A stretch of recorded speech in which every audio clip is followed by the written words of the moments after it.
வணக்கம். இன்றைய முக்கிய செய்திகள்.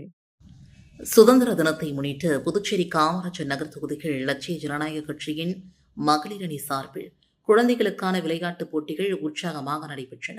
புதுச்சேரி லட்சிய ஜனநாயக கட்சியின் தலைவரும் காமராஜர் நகர் தொகுதியின் சட்டமன்ற உறுப்பினருமான ஜோஸ் சார்லஸ் மார்டின் அறிவுறுத்தலின்படி சுதந்திர தின விழாவை முன்னிட்டு காமராஜர் நகர் தொகுதியில் உள்ள ரெயின்போ நகர் பூங்காவில் குழந்தைகளுக்கான பல்வேறு போட்டிகள் கட்சியின் மகளிர் அணி சார்பில் நடத்தப்பட்டன. நிகழ்ச்சியில் லட்சிய ஜனநாயக கட்சியின் நிர்வாக பொதுச் செயலாளர் ராம்குமார் சிறப்பு அழைப்பாளராக கலந்து கொண்டு கொடியசைத்து போட்டிகளை தொடங்கி வைத்தார். தொடர்ந்து குழந்தைகளுக்கான ஓவிய போட்டி, ஓட்டப்பந்தயம், தண்ணீர் நிரப்புதல் போட்டி, மியூசிக்கல் சேர் உள்ளிட்ட பல்வேறு விளையாட்டுப் போட்டிகள் உற்சாகமாக நடைபெற்றன. போட்டிகளில் பங்கேற்ற குழந்தைகளுக்கு மதிய உணவு வழங்கப்பட்டதுடன் சிற்றுண்டியாக ஜூஸ், பிஸ்கெட் மற்றும் குடிநீரும் வழங்கப்பட்டது. நிகழ்ச்சியில் லட்சிய ஜனநாயக கட்சியின் பொதுச் செயலாளர்கள் டாக்டர் துரைசுவாமி, வழக்கறிஞர் பிரபாகரன், மாநில செயலாளர்கள் ரவி ராஜாராம், அனிதா மற்றும் மகளிர் அணி நிர்வாகிகள் கலந்து கொண்டனர். புதுச்சேரிக்கு மாநில அந்தஸ்து கோரி சட்டமன்ற உறுப்பினர் நேரு தலைமையில் கண்டன ஆர்ப்பாட்டம் நடைபெற்றது. புதுச்சேரிக்கு தனி மாநில அந்தஸ்து வழங்க வலியுறுத்தி புதுச்சேரியின் அரசியல் சூழலை மத்திய அரசு கண்டு கொள்ளவில்லை என்று கண்டித்தும் சட்டமன்ற உறுப்பினர் நேரு தலைமையில் அண்ணா சிலை அருகே கண்டன ஆர்ப்பாட்டம் நடைபெற்றது. இதில் புதுச்சேரி, காரைக்காலை சார்ந்த பொதுநல அமைப்புகளின் நிர்வாகிகள் மற்றும் பலரும் கலந்து கொண்டனர். ஆர்ப்பாட்டத்தில் பேசிய சட்டமன்ற உறுப்பினர் நேரு, புதுச்சேரி யூனியன் பிரதேசமாக இருப்பதால் வளர்ச்சி திட்டங்களுக்கு மத்திய அரசின் ஒப்புதல் பெறுவதில் தாமதம் ஏற்படுவதாக குற்றம் சாட்டினார். விமான நிலைய விரிவாக்கம், பொருளாதார மண்டலம், தகவல் தொழில்நுட்ப நிறுவனங்கள், ரயில்வே திட்டம் உள்ளிட்ட பல்வேறு திட்டங்கள் நீண்ட காலமாக கிடப்பில் உள்ளதாகவும், குடிநீர், கழிவுநீர், சாலை, மருத்துவம் உள்ளிட்ட அடிப்படை கட்டமைப்புகள் மேம்படுத்தப்பட வேண்டும் என்றும் வலியுறுத்தினார். புதுச்சேரிக்கு முழுமையான மாநில அந்தஸ்து கிடைக்கும் வரை மாநிலம் தழுவிய போராட்டங்களை முன்னெடுக்கப்படும் என்றும் அவர் தெரிவித்தார். மகாவீரபுரம் முத்துமாரியம்மன் ஆலய கூழ்வார்த்தல் நிகழ்ச்சியில் திரளான பக்தர்கள் கலந்து கொண்டு சுவாமி தரிசனம் செய்தனர். விழுப்புரம் மாவட்டம் வானூர் வட்டம் மகாவீரபுரம் ஸ்ரீ முத்துமாரியம்மன் ஆலய திருவிழா விமர்சையாக நடைபெற்று வருகிறது. விழாவின் முக்கிய நிகழ்வாக கூழ்வார்த்தல் நிகழ்ச்சி நடைபெற்றது. இதில் திரளான பெண்கள் கலந்து கொண்டு அம்மனுக்கு கூழ் ஊற்றி நேர்த்தி கடன் செலுத்தினர். தொடர்ந்து ஊரணி பொங்கல் மற்றும் செடல் போடுதல் நிகழ்ச்சிகள் நடைபெற்றன. இதில் சுற்றுவட்டார பகுதிகளை சார்ந்த திரளான பக்தர்கள் பங்கேற்று வழிபட்டனர். இரவு சிறப்பு அலங்காரத்தில் அம்மன் வீதி விழாவும் கும்பம் கொட்டுதல் நிகழ்ச்சியும் நடைபெற்றது. இந்த விழாவிற்கான ஏற்பாடுகளை மகாவீரபுரம் மற்றும் திருச்சிற்றம்பலம் கூற்றோடு பகுதி பொதுமக்கள் செய்திருந்தனர்.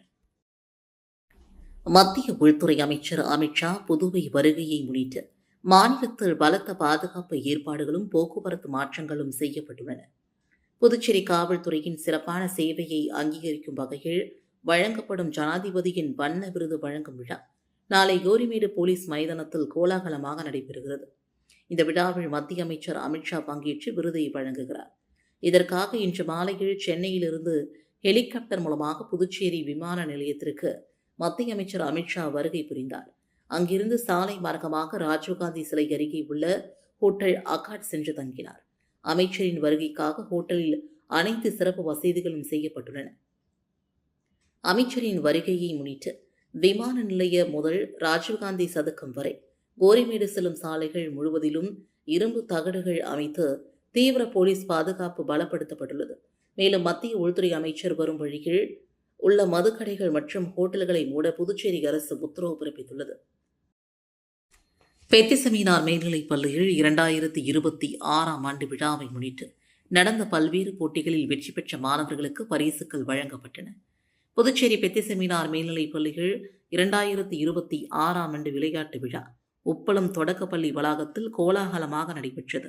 பள்ளியின் முதல்வர் அருட்தந்தை ஆரோக்கியராஜ், துணை முதல்வர் அருட்தந்தை சின்னப்பன் தலைமையில் நடைபெற்ற விழாவை புதுச்சேரி கடலூர் உயர் மறைமாவட்ட முதன்மை குரு அருட்திரு மோஞ்சோர் குழந்தை சுவாமி தொடங்கி வைத்தார். தொடர்ந்து நடைபெற்ற பரிசளிப்பு விழாவில் புதுச்சேரி NCC குழு தலைமையக குழு தளபதி கர்னல் அஜித் திவாரி கலந்து கொண்டு வெற்றி பெற்ற மாணவர்களுக்கு பரிசுகள் மற்றும் சான்றிதழ்களை வழங்கினார். மாணவர்கள் அணிவகுப்பு, தடகளம், உடற்பயிற்சி உள்ளிட்ட பல்வேறு போட்டிகளில் உற்சாகமாக பங்கேற்று தங்கள் திறமைகளை வெளிப்படுத்தினர். மேட்டுப்பாளையத்தில் நேற்று முன்தினம் சுவர் இடிந்து விழுந்து ஒருவர் பலியான நிலையில் நேற்றிரவு ஐமாஸ் விளக்கு கம்பம் சாலையில் விழுந்த சம்பவம் அப்பகுதி மக்களிடையே அச்சத்தை ஏற்படுத்தியுள்ளது. மேட்டுப்பாளையம் 4 முனை சாலையில் ஸ்மார்ட் சிட்டி திட்டத்தின் கீழ் அமைக்கப்பட்டிருந்த ஹைமாஸ் விளக்கு கம்பம் நேற்று பெய்த கனமழையை தொடர்ந்து இன்று திடீரென சாலையோரமாக சாய்ந்தது. இதனால் அப்பகுதியில் பரபரப்பு ஏற்பட்டது. மழைநீர் தேங்கி மண் ஈரமானதால் கம்பத்தின் அடிப்பகுதி வலுவிழந்து சாய்ந்ததாக கூறப்படுகிறது. அதிர்ஷ்டவசமாக கம்பம் சாய்ந்த போது அருகில் வாகனங்களோ பொதுமக்களோ இல்லாததால் பெரும் விபத்து தவிர்க்கப்பட்டது. சமீப காலமாக மேட்டுப்பாளையம் பகுதியில் மழை மற்றும் விபத்து தொடர்பான சம்பவங்கள் தொடர்ந்து நடைபெற்று வரும் நிலையில் ஹைமாஸ் விளக்கு கம்பம் சாய்ந்த சம்பவம் பொதுமக்களிடையே அதிர்ச்சியை ஏற்படுத்தியுள்ளது. எனவே சாய்ந்த கம்பத்தை உடனடியாக அகற்றுவதுடன் அப்பகுதியில் உள்ள மற்ற ஐமாஸ் விளக்கு கம்பங்களின் உறுதித்தன்மையையும் அதிகாரிகள் ஆய்வு செய்ய வேண்டும் என்று பொதுமக்கள் கோரிக்கை விடுத்துள்ளனர். புதுச்சேரிக்கு மாநில அந்தஸ்து வழங்க கோரி காரைக்காலில் இந்திய கம்யூனிஸ்ட் கட்சியினர் நடைபயணம் மேற்கொண்டனர். புதுச்சேரிக்கு முழுமையான மாநில அந்தஸ்தை மத்திய அரசு வழங்க வேண்டும் உள்ளிட்ட பல்வேறு கோரிக்கைகளை வலியுறுத்தி காரைக்காலில் இந்திய கம்யூனிஸ்ட் கட்சியின் சார்பில் 50க்கும் மேற்பட்டோர் நடைபயணம் பிரசாரத்தில் ஈடுபட்டனர். புதுச்சேரி மாநிலம் காரைக்கால் மாவட்டம் கோட்டிச்சேரி பகுதியில் நடைபெற்ற இந்த நடைபயணத்தில் இந்திய கம்யூனிஸ்ட் கட்சியை சார்ந்த நிர்வாகிகள் மற்றும் தொண்டர்கள் 50க்கும் மேற்பட்டோர் கலந்து கொண்டனர். புதுச்சேரிக்கு மாநில அந்தஸ்து வழங்க வேண்டும், புதுச்சேரியில் உள்ளாட்சித் தேர்தலை உடனடியாக நடத்த வேண்டும், காரைக்கால் அரசு பொது மருத்துவமனையை மேம்படுத்த வேண்டும் உள்ளிட்ட பல்வேறு கோரிக்கைகளை வலியுறுத்தி அவர்கள் முழக்கங்களை எழுப்பியபடி நடைபயணம் மேற்கொண்டனர். மேலும் புதுச்சேரிக்கு மாநில அந்தஸ்து கிடைப்பதன் அவசியம் குறித்தும் உள்ளாட்சி தேர்தலை நடத்துவதன் முக்கியத்துவம் குறித்தும் பொதுமக்களிடம் பிரசாரம் மேற்கொண்டனர். நடைபயணத்தின் போது இந்திய கம்யூனிஸ்ட் கட்சியின் நிர்வாகிகள் மத்திய அரசு மற்றும் புதுச்சேரி அரசு தங்களது கோரிக்கைகளுக்கு உரிய நடவடிக்கை எடுக்க வேண்டும் என்றும் வலியுறுத்தினர். கோடப்பாக்கத்தில் 2 நாட்கள் நடைபெறும் கைப்பந்து போட்டியை சட்டமன்ற உறுப்பினர் கார்த்திகேயன் தொடங்கி வைத்தார். புதுச்சேரி கோடப்பாக்கம் குலோத்துங்க சோழன் விளையாட்டு மைதானத்தில் 18வது ஈஷா கிராமோற்சவத்தை முன்னிட்டு ஆண்களுக்கான கைப்பந்து போட்டி இன்று தொடங்கியது. போட்டியை சட்டமன்ற உறுப்பினர் கார்த்திகேயன் தொடங்கி வைத்தார். புதுச்சேரி மற்றும் தமிழகத்தை சார்ந்த 45 அணிகள் பங்கேற்றுள்ள இப்போட்டி 2 நாட்கள் நடைபெறுகிறது. இதில் தேர்வு செய்யப்படும் அணிகள் அடுத்த கட்ட போட்டிகளில் பங்கேற்கும். இறுதிப் போட்டி செப்டம்பர் 4, 5, 6 ஆகிய தேதிகளில் கோவை ஈஷா யோகா மையத்தில் நடைபெறவுள்ளது. வெற்றி பெறும் அணிக்கு ரூபாய் 5 லட்சம் முதல் பரிசாக வழங்கப்படுகிறது. பரிசளிப்பு விழா நாளை நடைபெறுகிறது. வில்லியனூர் புனித லூர்தன்னை பள்ளி மாணவர்களுக்கு ரெயின்கோட்டினை சட்டமன்ற உறுப்பினர் ரவிக்குமார் வழங்கினார். வில்லியனூர் புனித லூர்தன்னை அரசு உதவி பெறும் ஆண்கள் உயர்நிலைப் பள்ளியில் 2025-26 கல்வியாண்டில் 9ஆம் வகுப்பு பயின்ற மாணவர்களுக்கு ரெயின்கோட் வழங்கும் விழா நடைபெற்றது. வில்லியனூர் சட்டமன்ற உறுப்பினர் ரவிக்குமார், முன்னாள் சேர்மன் பாலமுருகன் ஆகியோர் கலந்து கொண்டு மாணவர்களுக்கு ரெயின்கோட்டுகளை வழங்கினர். பள்ளி முதல்வர் ஆல்வின் அன்பரசு தலைமையில் நடைபெற்ற விழாவில் பங்கு தந்தை ஆல்பர்ட், ஆசிரியர்கள், பெற்றோர்கள், முன்னாள் மாணவர்கள் உள்ளிட்டோர் கலந்து கொண்டனர். தொடர்ந்து மாணவர்கள் சிலம்பம் உள்ளிட்ட தற்காப்பு கலைகளை செய்து காட்டி பாராட்டு பெற்றனர். காரைக்கால் அடுத்த கோட்டிச்சேரியில் அமைந்துள்ள அருள்மிகு ஸ்ரீ யோகேஸ்வரி அம்மன் ஆலயத்தில் ஆடி 4வது வெள்ளியை முன்னிட்டு நடைபெற்ற திருவிளக்கு பூஜைகள் திரளான பெண்கள் கலந்து கொண்டு சுவாமி தரிசனம் செய்தனர். காரைக்கால் அடுத்த கோட்டிச்சேரி எம்ஜிஆர் சாலை பகுதியில் அமைந்துள்ள அருள்மிகு ஸ்ரீ யோகேஸ்வரி அம்மன் ஆலயத்தில் ஆடி 4வது வெள்ளியை முன்னிட்டு மகாலட்சுமி பூஜை என்னும் திருவிளக்கு பூஜை நடைபெற்றது. 100க்கும் மேற்பட்ட பெண்கள் திருவிளக்கு பூஜையில் கலந்து கொண்டு குத்துவிளக்கை அம்மனாக பாவித்து பூஜைகள் செய்து ஸ்ரீ யோகேஸ்வரி அம்மனை வழிபட்டனர். தொடர்ந்து வண்ண மலர்களால் அம்மனுக்கு சிறப்பு அலங்காரம் செய்யப்பட்டு மகா தீபாரதனை நடைபெற்றது. ஆடி 4வது வெள்ளியை முன்னிட்டு நடைபெற்ற திருவிளக்கு பூஜைகள் ஆலய அறங்காவலர் குழு நிர்வாகிகள் உள்ளிட்ட திரளான பக்தர்கள் கலந்து கொண்டு சுவாமி தரிசனம் செய்தனர்.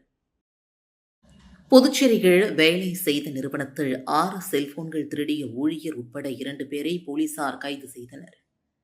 புதுச்சேரி நெட்டப்பாக்கத்தில் டிவிஎஸ் நிறுவனம் செயல்பட்டு வருகிறது. கடந்த 16ஆம் தேதி இந்நிறுவனத்தின் கிழக்கு பகுதி மதில் சுவரை தாண்டி மர்ம நபர் ஒருவர் உள்ளே நுழைந்துள்ளார். அங்கு நிறுத்தி வைக்கப்பட்டிருந்த ஊழியர்களின் 6 இருசக்கர வாகனங்களில் இருந்த பெட்டிகளை உடைத்து அதில் வைக்கப்பட்டிருந்த செல்போன்களை மர்ம நபர் திருடி சென்றுள்ளார். இதுகுறித்து அப்பகுதியில் பொருத்தப்பட்டிருந்த சிசிடிவி கேமரா காட்சிகளை போலீசார் ஆய்வு செய்தனர். அதில் திருட்டில் ஈடுபட்டது நெட்டப்பாக்கம் பகுதியில் உள்ள அதே நிறுவனத்தில் பணியாற்றி வரும் சின்ன பகண்டை பகுதியை சார்ந்த அபிஷேக் என்பதும் தெரிய வந்தது. இதனையடுத்து போலீசார் அபிஷேக்கை பிடித்து விசாரணை நடத்தியது. அவர் செல்போன்களை திருடியதை ஒப்புக்கொண்டார். மேலும் இந்த திருட்டிற்கு உடந்தையாக திலீப் என்பவரும் செயல்பட்டதும் விசாரணையில் தெரியவந்தது. இதனையடுத்து அபிஷேக் மற்றும் திலீப் ஆகிய இருவரையும் நெட்டப்பாக்கம் போலீசார் கைது செய்து நீதிமன்றத்தில் ஆஜர்படுத்தி சிறையில் அடைத்தனர். இத்துடன் செய்திகள் நிறைவடைந்தன. வணக்கம்.